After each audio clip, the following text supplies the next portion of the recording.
I've been attached with the feeling of them waking up with you by my side.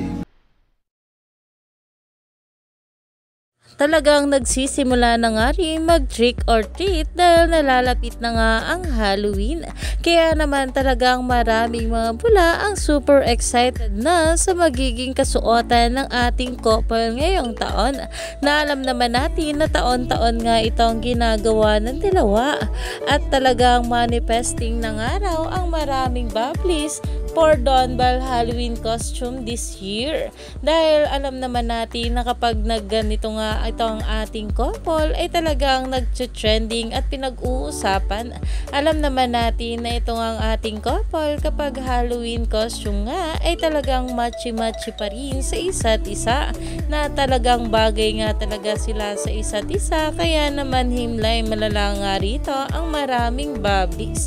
Kaya naman umani pa nga ito ng maraming komento at pinag-uusapan na.